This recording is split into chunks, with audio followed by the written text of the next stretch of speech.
Happy Sunday, everyone, and thanks for tuning in again with us. As we often say, let's dive in. In Romans chapter 12, King James Version, we find, "And be not conformed to this world, but be ye transformed by the renewing of your mind." The Message Bible reads, "Don't become so well adjusted to your culture that you fit into it without even thinking. Instead, fix your attention on God. Unlike the culture around you, always dragging you down to its level of immaturity, God brings the best out of you." The theme for today's meditation is surviving the culture.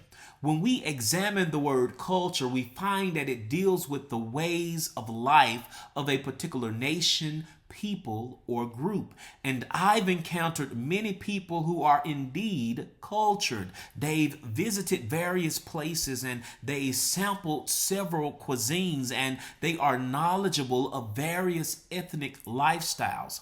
I've also visited many countries and observed diverse ways of life, but there is a profound difference between experiencing the culture and conforming to it.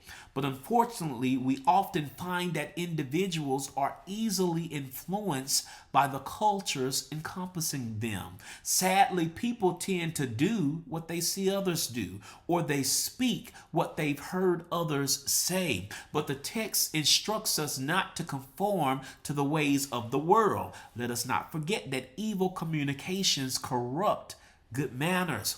We should be so resolute in our spiritual convictions so that we aren't easily detoured by the culture wars that's pulling at us on every side. And one of the most contentious culture wars in America is found in our political arena between Democrats and Republicans. And hear me clearly, I advocate for speaking the truth in love, standing up for our convictions and for what's right, and calling out what's wrong. However, some of us have become so numb and desensitized to the attacks in the spiritual realm that we inaccurately, as our culture would dictate, place the blame on the physical realm, the people, the party, and the person, when in fact the source of the problem is rooted within the spiritual realm. Remember that some things only come out by prayer and fasting.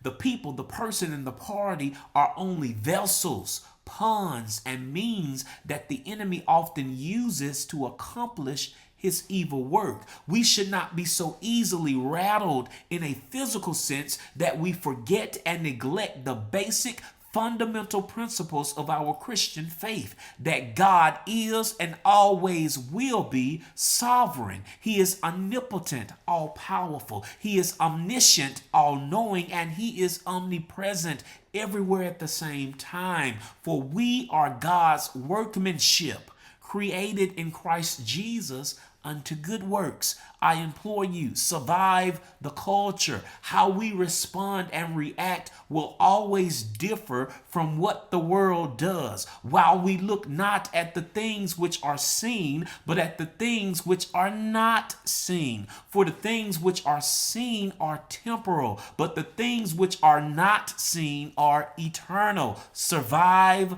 the culture. If we were really doers of the word and not hearers only, majority of what we do would often baffle the world, because the natural man receiveth not the things of the Spirit of God, for they are foolishness unto him. Survive the culture. Some of us have become so spiritually relaxed that we are unaware when we are conforming. Case in point, certain sayings that have become popular within some Christian communities, such as "Don't try me, try God."